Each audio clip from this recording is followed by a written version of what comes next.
আসসালামু আলাইকুম। Doctor ARM Jamil বলছি। আশা করি যে যেখানেই আছেন ভালো আছেন। আজকে আমরা একটি গুরুত্বপূর্ণ বিষয় এবং I think এটা অনেকেই কোলেস্টেরল সম্পর্কে ভুল ধারণা রাখেন। তো এই কোলেস্টেরলের যে উপকারিতা আমাদের শরীরে কত বেশি সেই বিষয়টা আমরা আজকের ভিডিওতে আলোচনা করব। তো জাস্ট আমরা টপিকস এর নাম দিয়েছি বেনিফিট অফ কোলেস্টেরল, হ্যাঁ? In our human body. তো তার আগে জেনে নেই কোলেস্টেরল আমাদের শরীরে কোথা থেকে তৈরি হয়। আমাদের ম্যাক্সিমাম কোলেস্টেরল তৈরি হয় লিভার থেকে এবং ইন্টারেস্টিং বিষয় হচ্ছে আমাদের প্রতিদিন এভারেজ একটা হিউম্যান বিং ২,০০০ থেকে ৩,০০০ মিলিগ্রাম কোলেস্টেরল তৈরি করে। ঠিক আছে? পার ডে এবং একটা ডিমের কুসুমে আমরা কতটুকু কোলেস্টেরল পাই? প্রায় ১৯০ মিলিগ্রাম। অর্থাৎ প্রায় ১০ গুণেরও বেশি কোলেস্টেরল আমার শরীরে তৈরি হয় একটা ডিমের কুসুমে যা আছে। ঠিক আছে? তো এখন মানে ১০ গুণ বলব না, সরি, আরো বেশি হবে। এটা প্রায় ২০ গুণের মতো। ঠিক আছে? তো মানে ১৫ থেকে ২০ টা ডিম খেলে যা হবে, সেরকম কোলেস্টেরল আমার শরীরে তৈরি হচ্ছে। এখন মনে প্রশ্ন আসতে পারে যে কোলেস্টেরল যদি এতই খারাপ হয়, তাহলে আমাদের শরীর কেন এত কোলেস্টেরল তৈরি করছে? ঠিক আছে? তো আসলে এই কোলেস্টেরল নিয়ে অনেক মিথ আছে।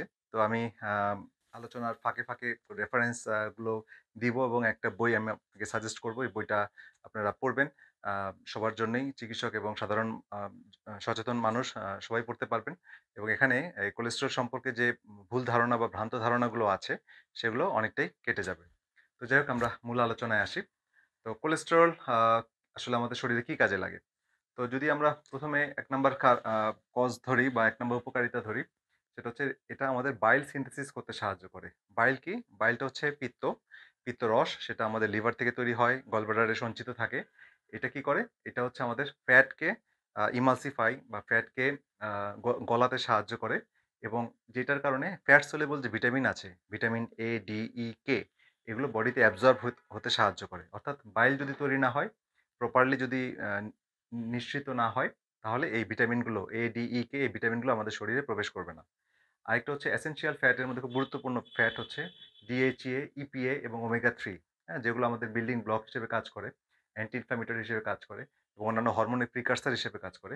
সেগুলো কিন্তু তৈরি হবে না। ঠিক আছে? যদি আমাদের এই ফ্যাট মানে বাইল সিনথেসিস না হয়। তাহলে বাইল সিনথেসিস করতে কোলেস্টেরলের সরাসরি ভূমিকা আছে। তারপরে যে উপকারিতা সেটা হচ্ছে ভিটামিন ডি সিনথেসিসে কাজ করে এবং আমরা জানি ভিটামিন ডি যদিও নাম ভিটামিন কিন্তু এটা 80% এটা হরমোনের মতো কাজ করে এবং এই ভিটামিন ডি আমরা জানি বর্তমান গবেষণায় এটা প্রমাণিত যে এটা রোগ প্রতিরোধ ক্ষমতা বা ইমিউনিটির উপরে এর যথেষ্ট কাজ আছে এবং যে যত অটো ইমিউন ডিজিজ আছে তো সেখানে প্রোটোকল হিসেবে ভিটামিন ডি কে দেওয়া হয় কারণ এটা ইমিউনোমডুলেটর হিসেবে প্রমাণিত। সো ভিটামিন ডি আপনার কমে যাবে যদি আপনি কোলেস্টেরল গ্রহণ না করেন, হ্যাঁ? বা বডি আপনার যদি কোলেস্টেরল পর্যাপ্ত তৈরি করতে না পারে, তাহলে এটা একটা মারাত্মক প্রবলেম। ৩ নাম্বার যে বিষয়টা বলছি সেটা হচ্ছে হরমোন সিনথেসিস। আমাদের শরীরে খুবই গুরুত্বপূর্ণ হরমোন, যে হরমোন আসলে বলা হয় জুস অফ লাইফ, হ্যাঁ? জীবনের রস। তো হরমোন কমে গেলে পুরুষের পুরুষত্ব কমে যায়, মহিলার মহিলা মানে যে মহিলার যে গুণাবলী, হ্যাঁ? বা মেয়েদের যে গুণাবলী সেগুলো নষ্ট হয়ে যায়। ফিমেল হরমোনের মধ্যে ইস্ট্রোজেন তৈরি করতে লাগে আ আমার কোলেস্টেরল। মেল হরমোন টেস্টোস্টেরন, যদিও টেস্টোস্টেরন ফিমেলেরও প্রয়োজন হয়। কর্টিসল যেটা স্ট্রেস রিমুভ করতে বা অ্যান্টি ইনফ্ল্যামেটরি হিসেবে বডি নিজস্বভাবে স্টেরয়েড হরমোন তৈরি করে, এটা হচ্ছে কর্টিসল। তো এই হরমোনগুলো তৈরি করার কাঁচামাল হচ্ছে কোলেস্টেরল। সো কোলেস্টেরল কম থাকলে এগুলো তৈরি হবে না। সো আ বিষয়টা খুবই গুরুত্বপূর্ণ। ঠিক আছে? তারপরে কোলেস্টেরল অ্যান্টিঅক্সিডেন্ট হিসেবে কাজ করে। অ্যান্টিঅক্সিডেন্ট হিসেবে কাজ করে কিভাবে? আমাদের জানি যে শরীরে অক্সিডেশন হয়। অক্সিডেশন হলে ফ্রি রেডিক্যাল তৈরি হয় এবং অক্সিডেটিভ ইনজুরি হয়। তো অক্সিডেশনটা কি? অনেকটা হচ্ছে আপনি যদি একটা আপেল কেটে বাতাসে রেখে দেন, তাহলে বাতাসের জলীয় বাষ্পের উপস্থিতিতে সেটা অক্সিডাইজড হয়ে রাস্ট পড়ে, হ্যাঁ? মরিচার মতো পড়ে লাল হয়ে যায়। একইভাবে বডিতে শরীরের ভিতর অক্সিডেশন প্রক্রিয়ার মাধ্যমে ভিতরে রাস্ট পড়ে এবং এটা ইনজুরি হয়, ইনফ্ল্যামেশন হতে থাকে। তো এখন অক্সিডেশন কেন হয় শরীরে? এটা নিয়ে আরো আলোচনা করা যাবে পরবর্তী কোনো ভিডিওতে। জাস্ট সংক্ষেপে বললে, আমরা যে ভেজিটেবল অয়েল খাই বা refined sugar, refined carbohydrate, process carbohydrate, তারপরে ট্রান্স ফ্যাট, তারপরে মানে বাজে তেল আরকি, ভেজিটেবল অয়েল থেকে যেগুলা পুড়িয়ে তৈরি করা হয় এবং স্মোকিং, হ্যাঁ? এগুলো হচ্ছে মেইন কারণ অক্সিডেশনের। তো এই অক্সিডেটিভ ইনজুরি প্রিভেন্ট করার জন্য কোলেস্টেরল বডি থেকে বেশি পরিমাণে সিক্রেট করে। তৈরি হয় বা নিঃসৃত হয়। ঠিক আছে? অর্থাৎ অক্সিডেশনকে ব্যান্ডেজের মতো কাজ করে। অক্সিডেশনটা হচ্ছে ইনফ্ল্যামেশন, আ ইনফ্ল্যামেটরি ইনজুরি এবং ইনফ্ল্যামেশন মানে কি? একটা লিশন তৈরি করে এবং কোলেস্টেরল সাধারণত এলডিএল এইচডিএল, এই যে প্রোটিন এলডিএল, এইচডিএল কিন্তু রিয়েল কোলেস্টেরল না, এটা হচ্ছে একটা প্রোটিন, হ্যাঁ? Low density lipoprotein, high density lipoprotein, এই লাইপোপ্রোটিনের মধ্যে কোলেস্টেরলটা প্রবেশ করে এটা ক্যারি করে এবং এটার রিসেপ্টরগুলো থাকে আমার ব্লাড ভেসেলের রক্তনালীর ভিতরে যে লেয়ার আছে এন্ডোথেলিয়াম, ঠিক আছে? সেই এন্ডোথেলিয়ামে কেন থাকে? কারণ এন্ডোথেলিয়ামে এই অক্সিডেশন দ্বারা ইনজুরি হয়। যত ইনজুরি হয় সেটাকে প্রলেপ দেওয়ার জন্য, সেটাকে নিউট্রালাইজ করার জন্য বা ঠিক করার জন্য, হ্যাঁ?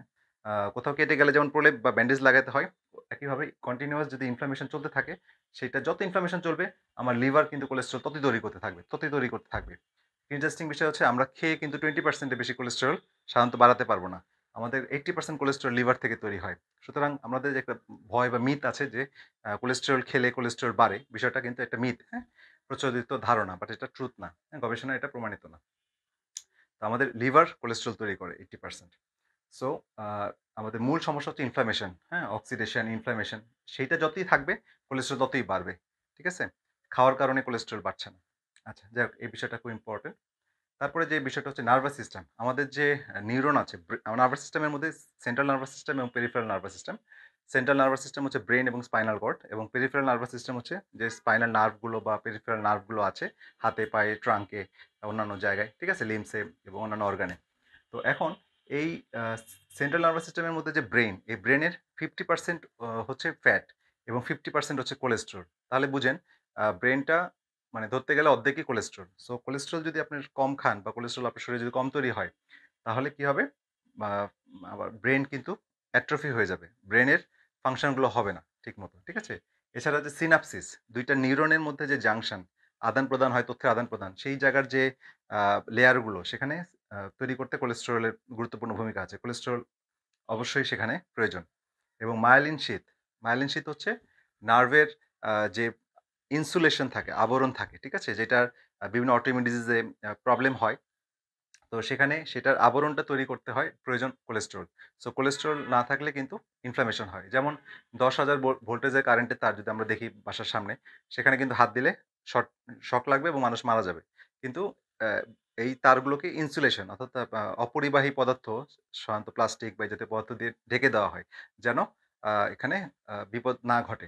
একইভাবে নার্ভগুলো আ ইনসুলেশন করা থাকে। এটাকে বলা হয় মায়োলিন শীথ। এই মায়োলিন শীথ তৈরি করতে কোলেস্টেরল লাগে। সুতরাং যদি মায়োলিন শীথের কোনো কারণে যদি মানে ছিঁড়ে যায় বা ড্যামেজ হয়, তাহলে আমাদের এই যেমন মাল্টিপল স্ক্লেরোসিস একটা রোগ। তো এখানে কি হয়? নার্ভগুলো ঝিনঝিন করতে থাকে, শিনশিন করতে থাকে। তারপরে অযাচিত জ্বালা-পোড়া এই ধরনের সমস্যাগুলো থাকে। তো কোলেস্টেরল এই জায়গাটা খুবই গুরুত্বপূর্ণ। হ্যাঁ? এটা মনে রাখতে হবে। আচ্ছা।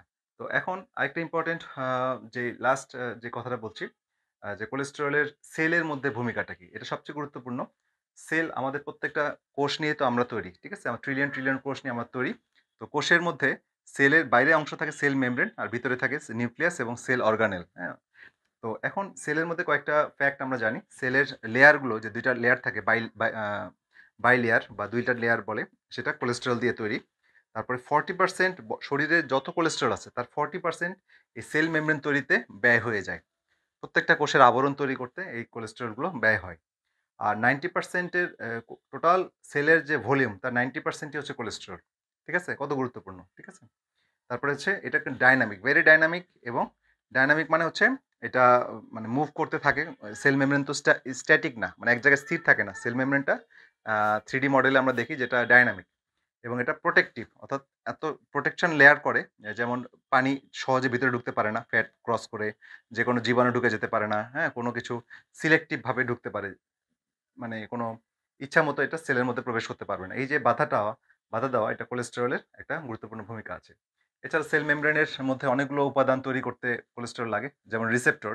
আমরা জানি যে বিভিন্ন রিসেপ্টর থাকে। রিসেপ্টর মানে গ্রহীতা। এখানে বিভিন্ন হরমোন লাগে, এনজাইম লাগে, বিভিন্ন প্রোটিন লাগে। এগুলো না লেগে কাজ করতে পারে না। Ion channel, sodium, potassium ion channel লাগে, ট্রান্সপোর্টার, হ্যাঁ? তারপরে হচ্ছে বিভিন্ন আ আ বিভিন্ন অণুগুলো এর ভিতরে ট্রান্সপোর্ট করে ভিতরে যেতে যে চ্যানেলগুলো ব্যবহৃত হয় সেগুলো কোলেস্টেরলের তৈরি।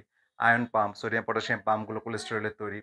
ফ্যাট সলিউবল ভিটামিন, বিভিন্ন ভিটামিনগুলো অ্যাবজর্ব হতে ফ্যাট সলিউবল যেহেতু এটা ফ্যাটের লেয়ার, ফ্যাট সলিউবল ভিটামিনগুলো এটা আ মানে ফিলিক হিসেবে এটা ভিতরে ঢুকে যায়। তারপরে হচ্ছে আমাদের হরমোন, বিভিন্ন হরমোনগুলো এই আ এই সেল মেমব্রেন রিসেপ্টর আছে এবং এটা আ নিউক্লিয়াসের মধ্যে রিসেপ্টর আছে সেটা এই সেল লেয়ার দিয়ে প্রবেশ করে। তো বিভিন্ন সিগন্যালিং পাথওয়েতে কাজ করে। যাই হোক টেকনিক্যাল বিষয় আমি এখানে সবার জন্য অনেক সময় বুঝতে সমস্যা হবে। তো অ্যাজ এ হোল এটা মেসেজটা হচ্ছে সেল মেমব্রেনের গুরুত্বপূর্ণ অংশগুলো সবই তৈরি করে কোলেস্টেরল এবং সেলের মেক্সিমাম অংশই কোলেস্টেরলের তৈরি। সো কোলেস্টেরল যদি আমি কম ইনটেক হয় বা শরীরে কম প্রোডিউস হয় তাহলে কিন্তু এই সেলগুলোতে ক্ষতিগ্রস্ত হবে। ঠিক আছে? আর কোলেস্টেরল আরেকটা ইন্টারেস্টিং বিষয় হচ্ছে কোলেস্টেরল নিজে কিন্তু ফ্যাট না। আমরা কোলেস্টেরলকে ফ্যাট মনে করি। কোলেস্টেরল কিন্তু এ টাইপ অফ অ্যালকোহল মানে ওর স্ট্রাকচার অনুযায়ী একটা অ্যালকোহলের মতো। ঠিক আছে? সো এটা একটা ইম্পোর্টেন্ট বিষয়। তো আই থিংক আমার মনে হয় আপনারা অনেক ইনফরমেশন পেলেন কোলেস্টেরল সম্পর্কে। তো এটা নিয়ে আমি আরো আলোচনা করব। আর এখন স্ক্রিনে যে বইটা আমি দেখাচ্ছি সেই বইটা পড়ার রিকোয়েস্ট থাকবে। সেই বইটা পড়লে এখানে অনেক তথ্য উপাত্ত দেওয়া আছে। এরকম আরো অনেক বই আছে, আরো অনেক জার্নাল আছে। ঠিক আছে? এটা আপনারা সার্চ করলেই পাবেন। তো তবে এই বইটি পড়ার আমি রিকোয়েস্ট থাকলো সবার জন্য। আর মিথ বা ট্রুথ আমরা যেটা সবার শেষে বলব যে প্রচলিত ধারণা আর সত্যিকার অর্থে সত্যটা কি? যে consuming cholesterol doesn't produce heart disease. আপনি কোলেস্টেরল খেলে হার্টের প্রবলেম হবে না।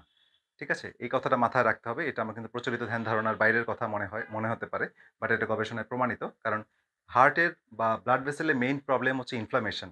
হ্যাঁ? আমি যেটা আগেই বলেছি, ইনফ্লামেশন, নট দ্য কোলেস্টেরল। আপনি যদি কোনো কারণে শরীরে ব্যাকটেরিয়া ইনফেকশন ঢুকে, তাহলে কি হবে? আপনার সিবিসি যেটা আমরা কমপ্লিট ব্লাড কাউন্ট করি, সেখানে দেখা যাবে যে WBC কাউন্ট বেড়ে গেছে। তাহলে WBC কাউন্ট তো এটা কি ইফেক্ট, এটা কিন্তু কারণ না। আপনার শরীরে যে ব্যাকটেরিয়া ঢুকেছিল সেটাকে নিউট্রালাইজ করার জন্য শরীর WBC মানে আর্মি বাড়িয়ে দিয়েছে। হ্যাঁ? হোয়াইট ব্লাড সেল বাড়িয়ে দিয়েছে। আমি ব্লাড টেস্ট করলে WBC বেশি পাচ্ছি। কিন্তু তাহলে বুঝতে হবে যে আমি ইনডিরেক্টলি তখন বুঝে নেই আমার বডিতে ব্যাকটেরিয়া বা ইনফেকশন ঢুকেছে। তো একইভাবে যদি আমার শরীরে অযাচিত কোলেস্টেরল বেড়ে যায়, তাহলে বুঝতে হবে যে সামথিং রং। মানে শরীরে কোথাও ইনফ্লামেশন চলছে। সেটা আমার ফুড থেকে হতে পারে, সেটা আমার কোনো আ হরমোনাল ইমব্যালেন্স এর কারণে হতে পারে, সেটা আমার ফুড কম ইনটেক এর কারণে হতে পারে। ঠিক আছে? অথবা লিভারের প্রবলেমের কারণে হতে পারে, যেখানে সিনথেসিস হয়, যেটা কারখানা কোলেস্টেরল তৈরির। তো এইসব জায়গাগুলো সার্চ করে বের করতে হবে। ঠিক আছে? সুতরাং কজ এবং ইফেক্ট কে পার্থক্য করতে হবে। এবং আমাদের লিপিড প্রোফাইলের যে টেস্টটা, এই টেস্টটার মধ্যেও আসলে আমরা ক্লিয়ার কাট পিকচার পাই না। এটা অ্যাডভান্স লিপিড প্রোফাইল করতে হয়। তো সেটা নিয়ে আমি আরেকটা ভিডিও করব ইনশাআল্লাহ। আর লাস্ট মিথটা বলছি, consuming cholesterol doesn't increase blood cholesterol. মানে কোলেস্টেরল খেলে কিন্তু কোলেস্টেরল বাড়বে না। বিকজ আপনি যতই খান 20% বা 25% ও বলব না, 20% এর উপরে সাধারণত বাড়ানো যাবে না। কারণ লিভারই আমার তৈরি করবে প্রয়োজন অনুযায়ী। 80% কোলেস্টেরল সেখান থেকে তৈরি করে। যে স্ট্যাটিস্টিক্স টা বা বিষয়টা আমি আগে ১ম এ বললাম। ঠিক আছে? প্রতিদিন প্রায় এভারেজ ২০০০ থেকে ৩০০০ মিলিগ্রাম কোলেস্টেরল আমাদের বডি তৈরি করে। তো আই থিংক এই ইনফরমেশন গুলো আপনাদের মানে চিন্তার নতুন খোরাক দিবে। চিন্তা করবেন। আর যে এই বইটি পড়বেন। তো সবাই সুস্থ থাকেন, ভালো থাকেন। আর যাওয়ার আগে সবাইকে রিকোয়েস্ট থাকবে এই ভিডিওগুলো জনস্বার্থে করা। আই থিংক এই ভিডিওগুলো সবার জন্যই প্রয়োজন। আ তো সবাই লাইক, কমেন্ট এবং বেল বাটনে ক্লিক করে রাখবেন যেন পরবর্তী ভিডিও আপলোড হওয়ার সঙ্গে, সঙ্গে আপনারা পেয়ে যান, নোটিফিকেশন পেয়ে যান এবং এটা শেয়ার করবেন এবং নিকটজনের কাছে পৌঁছে দিবেন। তো পরবর্তী ভিডিও দেখার আমন্ত্রণ থাকলো। সে পর্যন্ত সবাই ভালো থাকেন, সুস্থ থাকেন। আল্লাহ হাফেজ।